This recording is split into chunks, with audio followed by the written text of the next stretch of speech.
This week on the podcast, I get to sit down with Jason Zweig and William Bernstein, remembering their friend Jonathan Clements. Jonathan was a Wall Street Journal personal finance columnist and author for almost 20 years. He's beloved by those people in the industry. In many ways, Jonathan has done as much as anybody to push the idea of indexing, at least anybody since Jack Bogle. I thought this conversation, despite the fact that we know Jonathan received a terminal diagnosis and we already know how it ended, I thought this conversation was interesting, uplifting, and fascinating. I think you will also. With no further ado, my remembrance of Jonathan Clements with Jason Zweig and William Bernstein.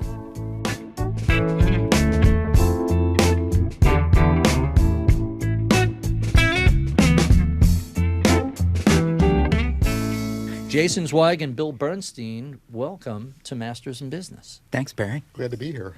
So let's start out with the beginning. I want to talk a little bit about who Jonathan was. We'll talk about his two most recent books, including the one coming out in May of 2026. But how did each of you meet Jonathan? What were your early impressions of him like? Let's start with you, Jason. You want me to go first? Yeah. So Jonathan and I met the third week of March in 1987 when I joined Forbes magazine, and he was already there. And we almost instantly became good friends. I would say we probably went out to lunch at least twice a week for the next 4 years.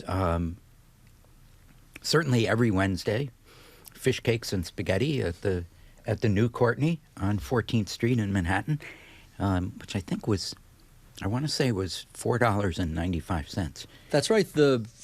The Forbes office is right over there on 18th Yep. and 5th. Yeah. All the Fabergé eggs were there. Yep. The whole building was kind of Yep. uniquely situated. 5th Avenue and 12th Street. Yep, very close. And Jonathan had a really unusual sparkle. He always had a twinkle in his eye. He thought almost everything was funny, because, of course, almost everything is funny if you think about it the right way. And, he might be writing about some con artist who was stealing people's money or some mutual fund that was overcharging people. But he always found the humor in the situation, and I loved that about him. And we were friends from that moment on, ever since. Bill, how'd you meet Jonathan? I met him a little later. It wasn't until about the mid-'90s when I was still practicing medicine and I was finding my feet in finance and I was starting to write. And I did what any aspiring financial writer does, which is you start chatting up financial journalists. And he responded and he started quoting me in the journal. And for many years, I was just a source. Until maybe the early 2010s, the late aughts, and then we became friends, personal friends after that. And he did think that everything was funny, and he just had such a pleasing personality. He had a high hedonic set point. He was always in a good mood. And he always thought that everything was funny, which is a fabulous combination. And the other personal characteristic that he had, which just powered his career, I think, was that he was willing to talk about the hard things in his life, his struggles with money, and he was willing to talk about his divorces, and of course, in the end, his impending demise. And so it was those three things together, I think, that really made him such a unique financial journalist and human being. So when I was doing preparation for this, I learned a lot of things I was wholly unaware of, including a quote from you, Bill, which was, you owe your entire career in investments to Jonathan's work. You have to explain how a neurologist in North Bend, Oregon, ended up having a career change by a personal finance journalist. Well, I happen to live in a country that doesn't have a functioning social safety net. And so I realized I was going to have to invest on my own if I wanted to survive my retirement financially. And so I approached it the way I thought anybody with scientific training would do, which is I read the peer-reviewed literature, the basic textbooks, and then I collected data and I built models. And when I was done with all that, I had actually had something that was useful to small investors, and in a couple of instances even to professional investors. And so I started writing about it. The internet came to my community about that time. I put the stuff on the web, my material on the web, and Jonathan picked it up, and so he started quoting me in the Wall Street Journal, and then that opened the door to getting my books published, and also to a financial advisory business as well. And so it's like a lot of things in a complex life. It was just serendipity, one thing leading to another. Huh. Really, really interesting. Jason, you're with Jonathan at Forbes, and then you're together at the Wall Street Journal. But I'm struck by 1987 starting, not only the year of the great crash, but long before indexing was the dominant intellectual framework, certainly in terms of money flows into mutual funds and ETFs. What was it about Jonathan's writing that seemed to reshape a lot of the conversation about investing? Well, I would say, I don't think this is an exaggeration. I would say more than any other individual except Jack Bogle, Jonathan put index funds on, front and center for American investors. And, he realized very early on that active management in the aggregate was not earning its keep. It was charging more than it could possibly deliver for clients. And Jonathan realized there's an alternative. And I'm going to keep telling people that's what they should do. And he must have written 200 or 300 columns telling people that they should buy index funds. And a lot of his readers, particularly professional readers, hated that because he was essentially saying, don't hire them, hire Vanguard or State Street or another index fund provider. The thing about the big three, the three biggest mutual fund and ETF companies today really derive the lion's share of their assets, certainly half at BlackRock and probably over half at Vanguard, from indexing. Yep. And the math is not hard to do. Investors have saved hundreds of billions of dollars in superfluous management fees by moving from active to passive investing. And Jonathan deserves a lot of credit for that, because I can attest, coming to it, I don't know, what would I say, 2 or 3 years behind him, the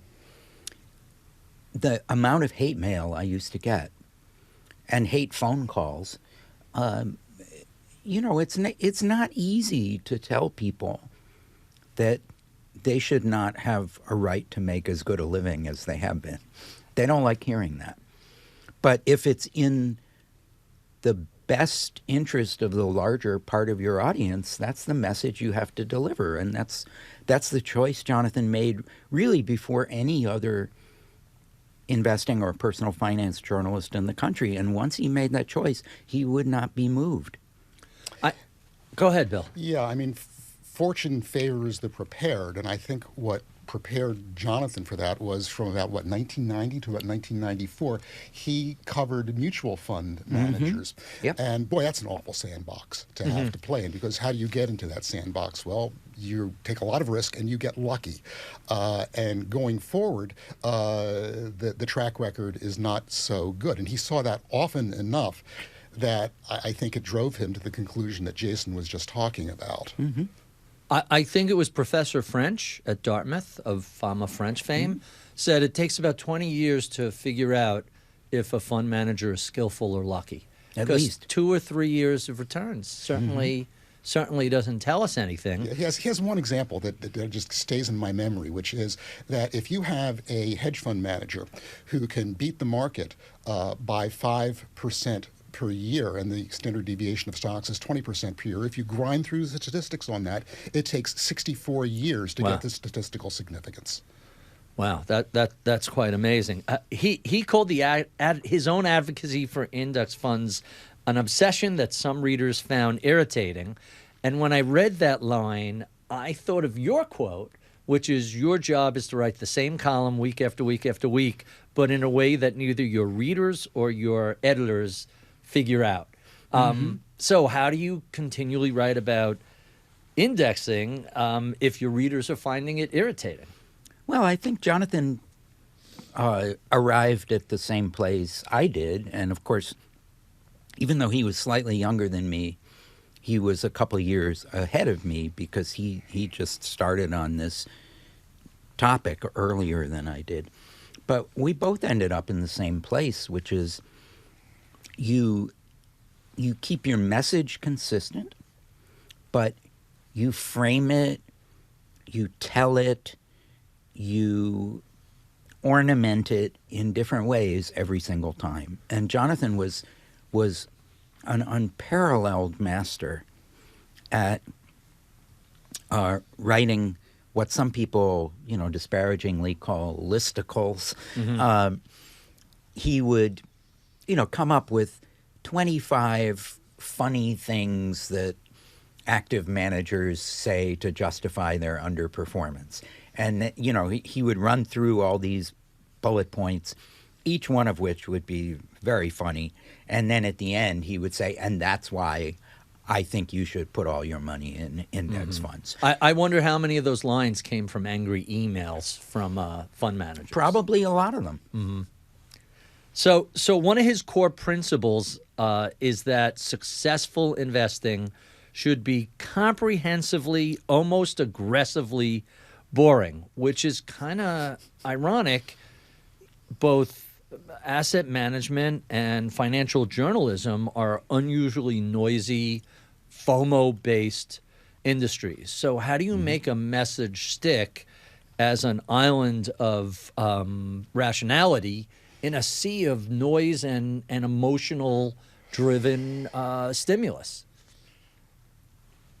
Silence. That's a tough one. You become what Jason has become a master of, which is saying the same thing in so many different ways that your editors and your readers don't notice that you're saying the same thing over and over again. No doubt about that. And Barry, sorry if I can jump in. I think one thing that is underappreciated about somebody like Jonathan is the amount of integrity and courage it takes to stick to a simple message. The job of an investigative journalist is to get people who don't want to talk to you to tell you things they don't want you to know. The job of a mainstream journalist is to tell your readers things that they need to know, whether they want to hear them or not. And that's what Jonathan was brilliant at. Yeah, and it's again, the word integrity comes up so many different times when you're talking about Jonathan, because here he is working in a sandbox, active fund managers. That's how he pays. He's paying his mortgage, and he, wakes up one morning and he says, "This is intellectually dishonest. I've got to find something else. I've got to find some other message." And very few journalists, I think, make that choice. They just keep on plugging away and don't question what they're doing. Really interesting. And, we're talking about investing in money, but Clements emphasized this wasn't about getting rich. It was about building a good life. So when do you think his thinking shifted from simple building a portfolio to something a little more philosophical? I think that happened in the early 2000s when I think all three of us started to come across, and maybe all four of us started to come across the well-being research that academic neuropsychologists were doing. What makes people happy? Money is a very small part of that, and that's what Jonathan, made into, I think, his mission in financial journalism was exploring the connection between money and happiness. That's not something that very many financial journalists venture into. I know there is more money when you're broke is better than less money, but it plateaus, holding steady for things like divorce and illness. It plateaus surprisingly rapidly. So let's channel Jonathan for a moment. What is the purpose of money, and how does it help one live a rich, fulfilling life? Well, so Jonathan really explored that research into hedonic psychology, particularly the implications of, does money buy happiness? How can you use money to achieve happiness? And there's an enormous, voluminous amount of research on this in very, very obscure academic journals. And when Jonathan started working on this, very few non-academics were even aware that this research existed. But I would say there's a handful of takeaways from that work, that research. One is that possessions don't generally make people happy. Now, there's exceptions to that, but as a general rule, the bigger house, the fancier car, the painting on the wall, the bigger couch, generally don't move people's happiness as much as they expect. And that's really the key, is the difference. Gap. It's the gap between what you spend and and the happiness you expect to get from the spending that causes the disappointment that people feel. And, I think everyone listening has had a similar experience. You've been in a starter house, you see a new house you love, you talk about it with your significant other, you agree, we're going to take the plunge, you buy the house, and you move in and you're just thrilled. And then, a year later you look around and the paint is chipping and, there's like rats in the attic, and it's mo money, mo problems, right? And the next level beyond that observation that possessions are not the key is that you want to use your money to create experiences with people you love, shared experiences. You want to use money to create memories. And so you spend your money on things you can do with friends and family, joint vacations, commemorative events, family reunions, things like that. And then there's the final level that Jonathan explored more and more in the later years of his life, and especially after he got his terminal diagnosis, which is using money to create meaning. Finding something bigger than yourself that you can support or promote or strengthen with your money, giving to a cause you care about, putting something front and center in your life, supporting a nonprofit, volunteering. All of those activities can really move the needle much more than you would get if you bought a new table or some other possession you've had your eye on. Yeah, and the thing about Jonathan was he lived that ethic every day of his life. And, he didn't make a lot of money as a financial journalist. I think he worked for a couple years at Citicorp and made a pretty decent salary. But, his lifetime earnings were not that high, and yet he amassed a significant amount of assets by hammering away at being frugal and amassing enough financial capital so that he didn't have to depend upon his human capital, as he put it. And I never saw him so happy as when he shows up at our place in Portland, having spent $2 to take the Max train in from the airport. And then the other thing that so Jason just explained very nicely the three levels that he climbed. And I think there was yet another level on top of that, which is to have enough assets so that you don't have to worry about assets. In other words, the ultimate purpose of money, I think, for Jonathan was not having to worry about money. Right, right. He said something, and I may even be lifting this from the headline of one of his early diagnosis articles, which was dying is easy, but estate planning and taking care of your loved ones after you're gone is hard. And that struck me just as such a quirky, matter-of-fact observation about something we all are going to face eventually. He just had to face it a little earlier, and with a sense of humor. Dying, the old joke about dying is easy, comedy is hard.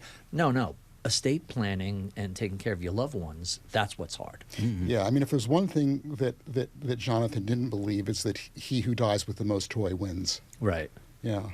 So let me pull on one little thread, which is the idea of delayed gratification. And I already know what your answer is going to be, but I have to pose the question. So here's somebody who's diligent about saving, diligent about postponing that sort of gratification, and then unfortunately doesn't get the full fruits to enjoy it. Give us your explanation as to how and why he was perfectly fine with that.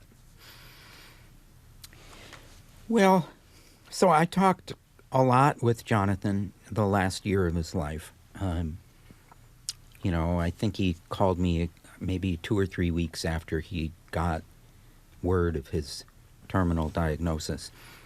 And the thing that struck me, Barry, was that, having been his friend for decades, I could instantly tell that none of this was an act. Most of us, if we got a terminal diagnosis, particularly one like Jonathan's, where he was given 5 to 12 months, I think is what they said, right, Bill? We would put on a brave face. We would be faking it for our friends and family.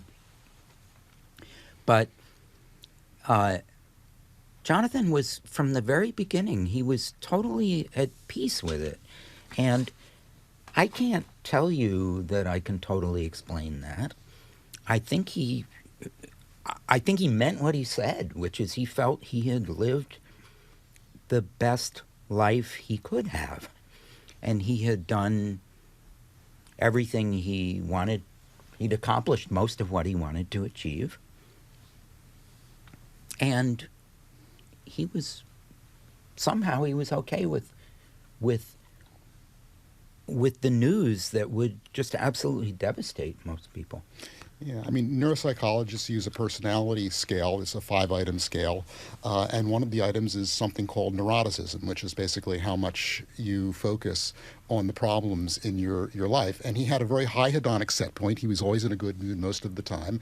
And so his neuroticism score, as far as I could tell, was 0. And he was in a good mood most of the time. So he dealt with his own mortality as well as he could. A sense of humor, my gosh, he joked to everybody what a great marketing strategy terminal diagnosis was if you're trying to flog a book. Mm-hmm. Don't recommend it. You only get to use it once, exactly. But that is only someone with a sense of humor can say that. So let's talk about the book, The Best Of.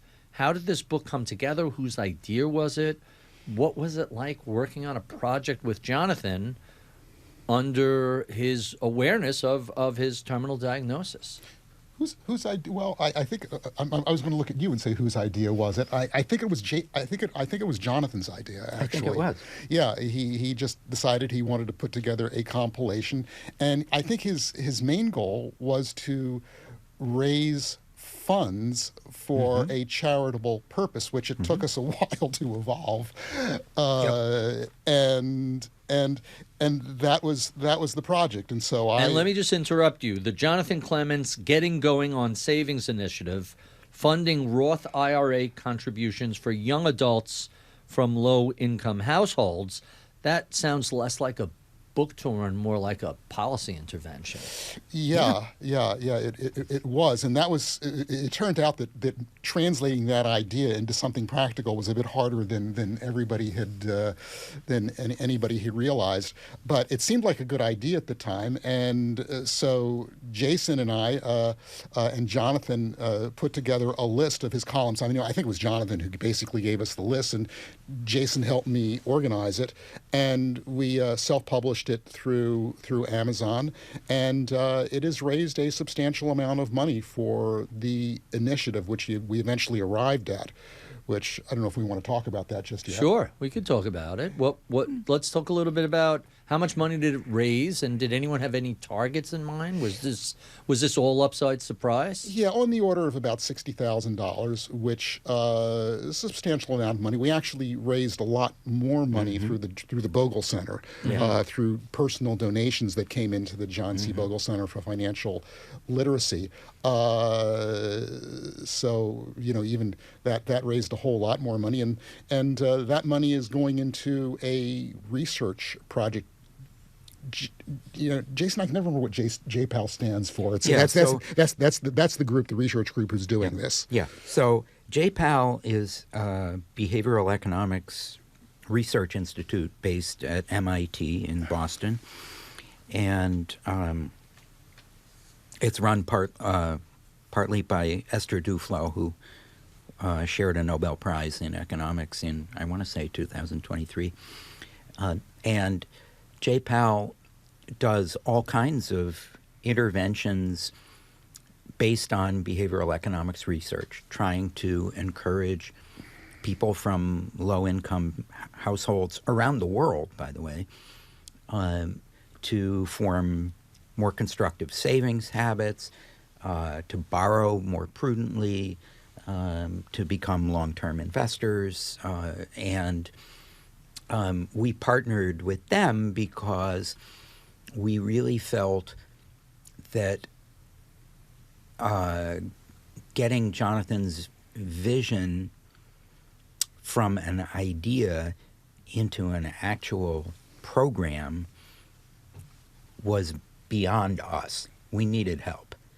And so JPAL works with academics at universities all around the world, and between Boston University, University of Chicago, and some other Northeastern, we were able to round up some great economists and researchers to make the program a reality. And last summer it was piloted with some basically high school kids in Boston from poor families who were randomly selected to get money to open a Roth IRA. And we're testing whether there's particular kinds of messaging or other techniques that can not only encourage them to invest, but then to turn them into investors by changing their own behavior over the long term. And it's still very early. We don't know whether it'll work, but we hope it will. And even if it fails, we're pretty confident we'll learn some useful things about how to encourage good long-term investing behavior. Yeah, it turns out it's really hard to give away money to kids for a Roth IRA. Yep. This is before we passed, I don't know if you want to call them baby bonds or Trump accounts or whatever that $1,000 initial Yes, tax correct. deferred. Yeah, it predates that, yeah. And by the way, that dates back to, I'm drawing a blank on his name, but he's a VC out in California who Michael Dell, who first proposed this, a decade ago, and it was slogging away trying to get it accepted. So let's those are what the proceeds are going to be used for. Let's talk about the book itself. 60 columns out of over 1,000. That has to be a tough list. Anything on the list surprise you, make you scratch your head? How do you think of the arc now that you guys helped structure and organize this? Which really is half the battle. Once you have it structured, it becomes a whole lot easier. Yeah, I don't think that Jonathan had an organizing principle. I think he just went through his 1,009 columns. Actually, it was more than that. And he picked out just his favorite ones, and then it fell to the three of us to organize the book, which took some work, and they were organized according to the things that Jonathan wrote about. I mean, the principles of indexing, the importance of saving, how to calculate how much money you need, and then all of the behavioral issues that we talked about. And so I think we came up with 7 or 8 basic chapter headings. But also, Jonathan did something else that was unusual and frankly risky, which is he wrote really often about his family and their issues with money. Particularly, I don't think Hannah and Henry would mind my saying this, he sort of used his kids as guinea pigs to test out, how do you motivate children to save? How do you get them to become long-term investors? And we did not do this in my household. And on the one hand, I'm glad we didn't, because I think it can make your kids a little crazy if you turn them into lab rats. But on the other hand, his kids probably have healthier finances than my kids do, and healthier financial outlook too. Yeah. I mean, I'm about a decade older than more than that than Jonathan was, and so are my kids. And in fact, they're considerably older than his, because I had my kids later than he did. And a couple of the tricks that he came up with, I just thought, God damn, I wished I'd thought of that. When your kid asks for a soda, the $4 soda at the restaurant, it's like, I'll give you $1 if you take the water. I thought, I'd be richer if I'd probably have a couple grand. I'd be a couple grand richer if I'd thought of that one first. That's a great parenting hack. Yeah. Share some others. What other financial tricks was he using that ended up having a good impact on the children? Either of you?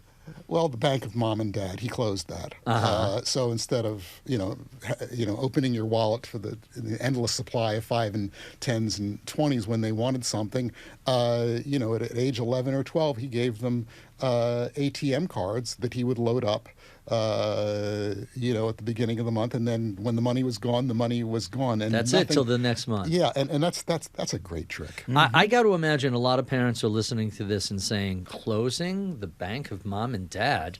What happens when they burn through the ATM in week 1? Now you have 3 weeks of whining. How do you manage around that? Yeah, that's tough. That's tough noogies. Yeah, you ignore the whining. Yeah, apparently. Plan better next month, and we won't be having this conversation. Right.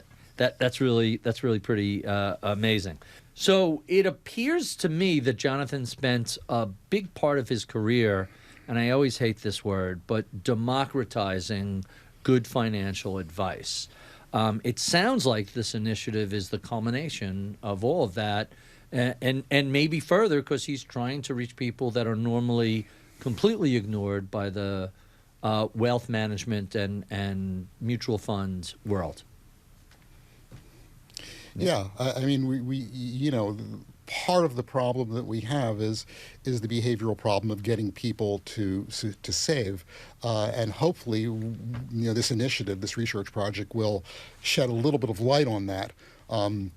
that will help people, save in their own for their own retirement, both through employer plans and on their own.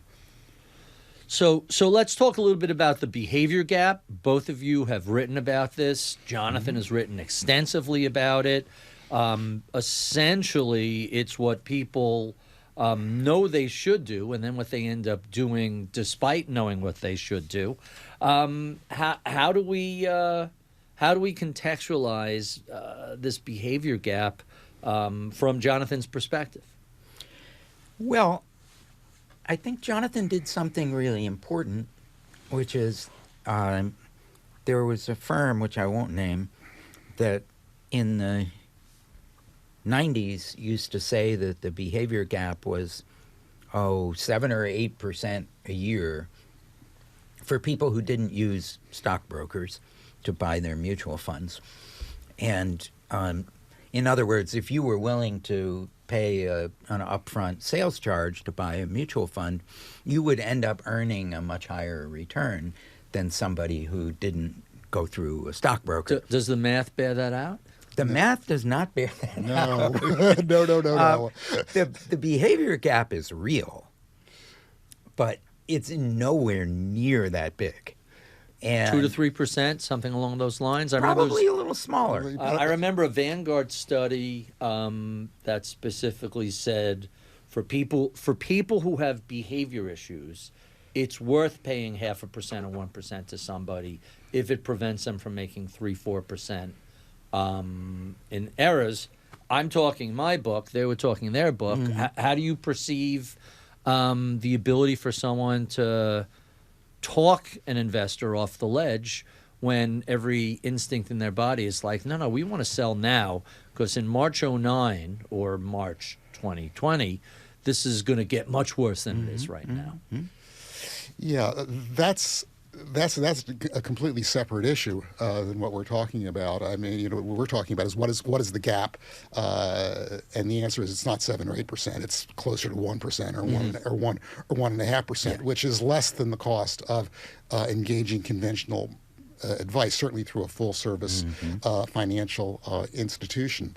The other issue which you're asking is how do you prevent people from jumping off the ledge? And the answer is that's very hard to do because you have to be able to impart a sense of financial history to people, which is something that maybe 1 out of 50 investors takes seriously. That's low. The numbers are that low. Because I'm thinking about your quote about managing your own limbic system. If you can't do that, you're going to die poor.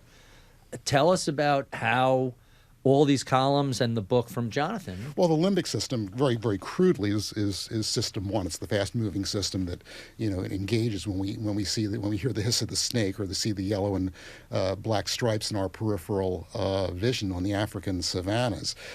We overcome it with our system 2, which is our thinking part of the brain, the neocortex, basically.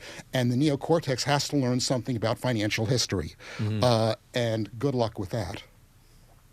Well, good luck with not only teaching it, but it seems that the half-life of financial literacy is really short, that even if you teach people stuff, you got to keep drumming it in because events seem to move so fast, people kind of forget pretty quickly. Yeah, people do learn when they get hit over the head by a 2x4, which they did in 2008, 2009. And 2000. Yeah. And Einstein is supposed to have said that the most powerful force in the universe is compound interest, which of course he never said. Right. But the most powerful force in the financial universe is amnesia. So people forget.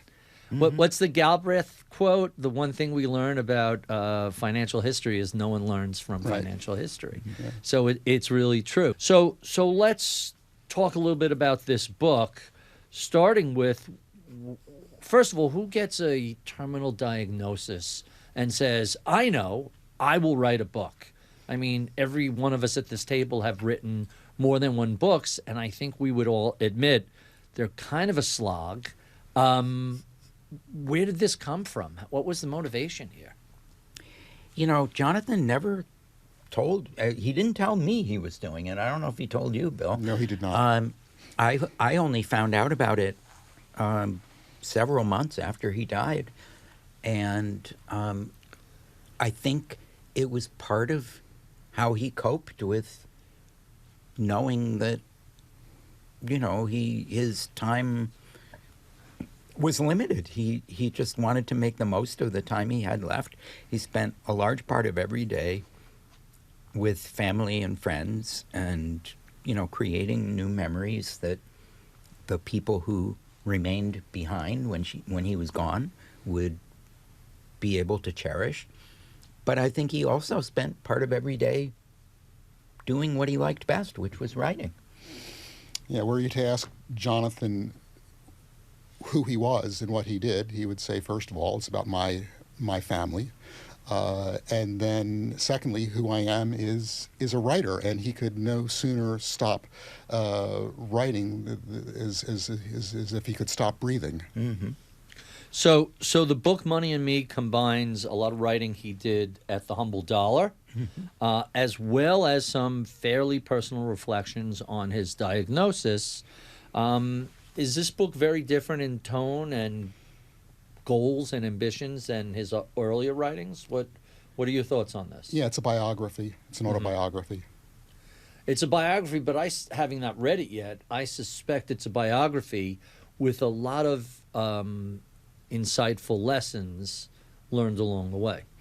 Yeah, we covered a lot of those in the first segment of the interview, which is, what's money for, what's life all about, what's the meaning of life. That's what he wanted to approach. He wanted to put a coda onto his life, and I think that's what the book was for. A coda. Yeah, I mean, I've been thinking a lot about this because I mention Jonathan and the writing he did at the end of his life in a book I've just finished of my own. And the way I sort of came out was that I think Jonathan took heart from giving heart. Mm-hmm. He gave heart to so many people in the last year of his life by writing incredibly candidly about what is it like to know you're dying. What do you have to do before you're done? And how do you go about accomplishing everything you want to achieve in the very limited time that's left to you, while retaining your dignity, while spending time with the people you love? And how do you set those priorities? And how do you put all that in context?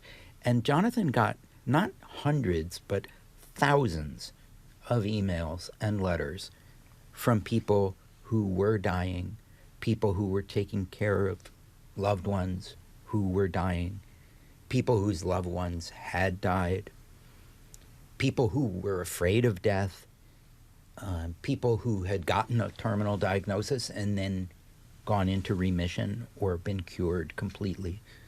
And over again, those people it was this incredible outpouring of gratitude and love. And, the thing that I think is the biggest tribute to Jonathan is, in the writing that I did about him in the last year of his life, in my column and also in the newsletter I do for the Wall Street Journal, I easily got 300 or 400 emails myself. And the single most common thing that readers said about Jonathan was, he was my friend. And they said that even though none of them had ever met him. They all said he was my friend. And it was true, he was, because he really cared about the average person. He loved his readers, even the ones he'd never met. And he understood that, when you're an individual investor, you're just like this little piece of plankton in a sea of sharks and barracudas, and you're at the bottom of the food chain. And Jonathan was their advocate. And then when he got that terminal diagnosis, he realized he could be an advocate for an entirely new group of people. Those who have been touched by by terminal illness. Yeah, he had an ability that almost no journalist has, which is that you read him and you say, this man knows my life. And even before he got his terminal diagnosis, he quits Citicorp around 2014 or so, and he says, well, what am I going to do? I'm going to give back. So he founds Humble Dollar, which continues publishing even after he's gone. So he's created something that's still was very useful while he was publishing it, and is still providing a service. So that his life was service more than anything else. So let's talk a little bit about service, not just to his readers but to his family. So if you preach delayed gratification and then you realize, hey, that window is only small. You then want some of that gratification. When I interviewed him after his diagnosis, he was planning a number of events and travel and other sorts of things with his family. Tell us a little bit about what he got to do in the last year of his life that he might have postponed under different circumstances until years later. Right. Yeah, I mean, obviously, we should be respectful of Jonathan's privacy, but I think I can share most of this. He did discuss a lot of it, and I'm assuming some of this is in the book. So I'm not asking for secrets. No. Tell us what he was public about. I mean, his son was planning to get engaged and got engaged and got married, and Jonathan and his wife Elaine got to travel to London to go to the wedding. Jonathan himself accelerated his engagement and marriage to Elaine, his wife. He organized those things knowing that they were important to him and his family. And he also went on a bunch of trips with his mom and his siblings. And, he had to cancel a couple of trips because at various points, he was too sick to travel. But his siblings and kids would meet in Philadelphia. They would meet, they went to a couple other places together. And he just maximized the amount of time that he spent with his family, but also with his friends. I mean, I visited him twice. Another mutual friend of ours from our days at Forbes magazine went with me on one of those visits. Is this to London? Or? No, to Philadelphia. Uh-huh. Unfortunately, to Philadelphia. Philadelphia's great, don't get me wrong. I love Philly. But London is maybe more fun, maybe, for an American anyway. But he... And I guess the thing I would point out, because I saw this firsthand, is that may not sound like that big a deal to most people listening or watching us. Sort of like, oh, yeah, your time is limited, so speed stuff up and make it happen. Making it happen isn't as easy as it sounds. I mean, you're getting chemo, you're getting radiation therapy, you're getting, surgical cement squirted into your spine. You're getting cut open for this thing or that thing. Your hair is falling out. Eventually, walking is difficult. And through all of that, Jonathan was like, yeah, come on, come next Tuesday. I got nothing but time, Yeah. Nothing but time when we all have limited time, and he knows pretty realistically how short that is. It sounds like this could be a morbid or depressing category, but knowing how he discussed things after his diagnosis, I have a sneaking suspicion that this book is more uplifting than depressing. Tell us a little bit about the tone he takes in what most of us would think of as really difficult circumstances. Well, most of the book doesn't cover his terminal illness. That's maybe 10 or 15% of the book, and he does a beautiful job of describing just what Jason did. What he's really describing is his journey through the relationship between money and happiness, and how he arrived at the place that he did. The thing that struck me when I would go to visit him was and talk to him on the phone was, I've in the practice of medicine, I spent a lot of time talking to dying patients, and he was just the easiest person to talk to. You would get off the phone with him, you would come away from a visit with him, you would feel uplifted. Mm-hmm. I can tell you that's not true most of the time. Mm-hmm.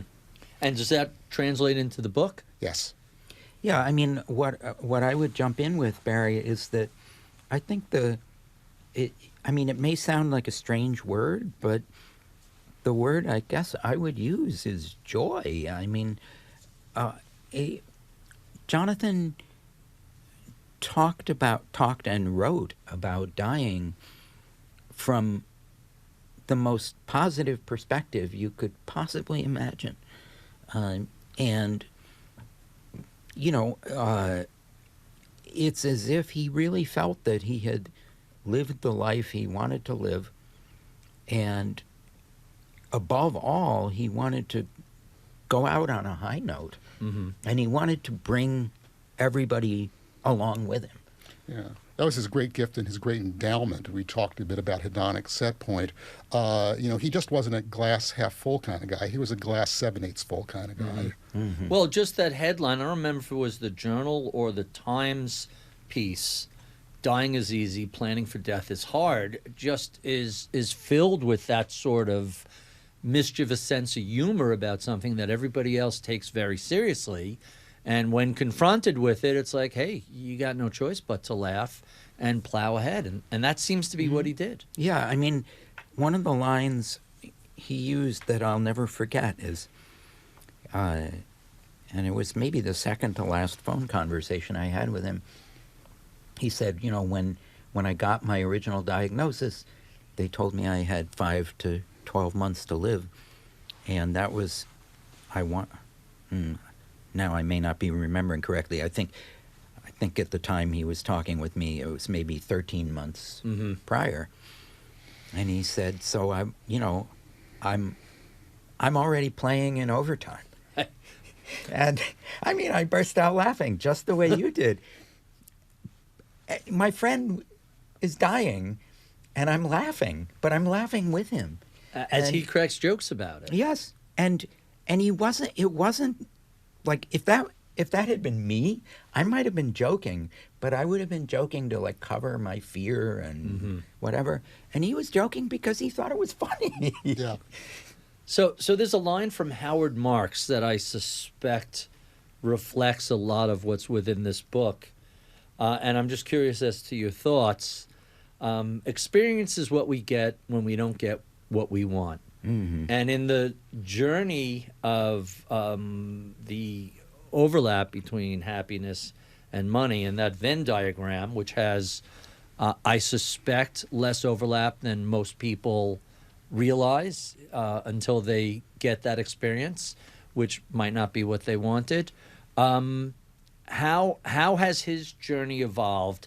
How has his perspective, Jonathan's perspectives, changed about his thoughts about money, happiness, and the purpose of living a rich life? Yeah, I mean, I think he started out as a young man, the way he describes in the book, with a conventional view of money, which is that, money is to buy things and to help you get by in life. When he started out his career in journalism, he had credit card debt, he had student debt, and probably all that he was thinking about was getting out from under that. And unlike most people, he evolved beyond that very, very, very quickly to get to the higher uses of money that we've been talking about. Anything to add to that? I mean, I guess maybe the thing I would add, Barry, is just that it takes a lot after all the years that I've been doing financial journalism to get me to feel I really learned something important. Mm-hmm. Because I've sort of, I guess I haven't seen it all, but I've seen most of it. And I really learned from Jonathan that, you know,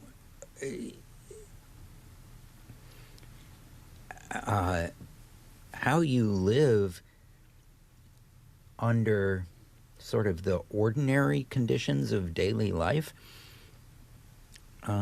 is one thing, but how you live when you've got a death sentence is something else. And he really shows that, you know, you can still celebrate, and you should. And you should figure out how to comfort the people who love you in a way that will always console them after you're gone. And, you know, the book really shows that, of course, we're all afraid of dying, but we're probably afraid of it for the wrong reasons.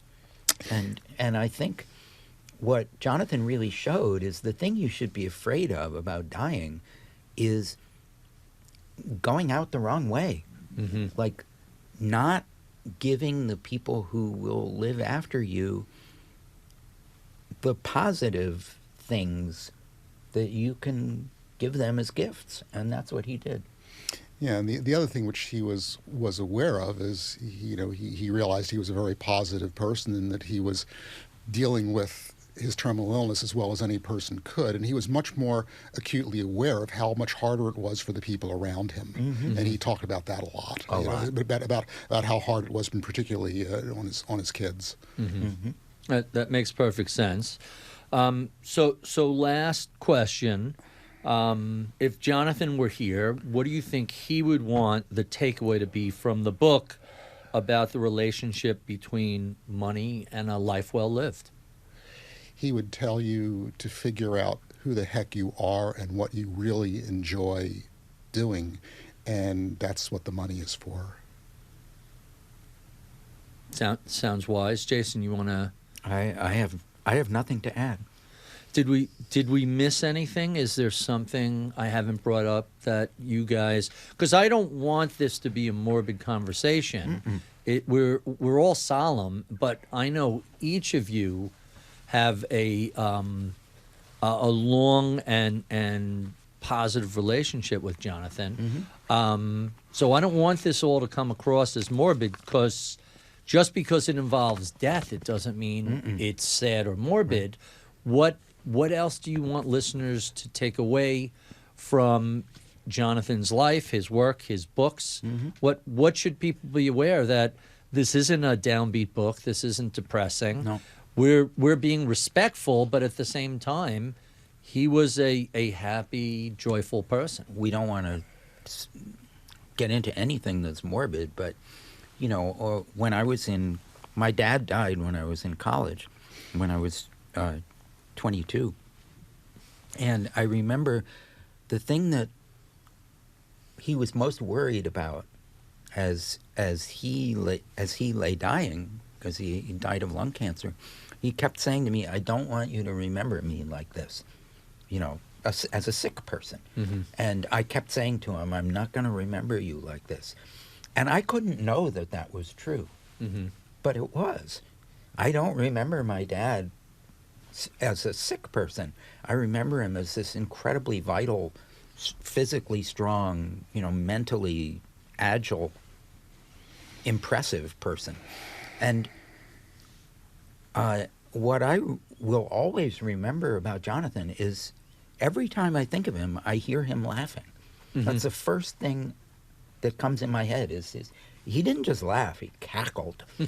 And his laughter was contagious, and it never stopped. The last conversation I had with him, he was laughing at himself, at how, you know, dying was such a weird thing, and if people only knew what it was like, they wouldn't fear it. They wouldn't. Yeah. Or they would fear it less. Yeah. Well, gentlemen, I really appreciate you guys coming in to talk about the life and times of Jonathan Clements. It was a absolutely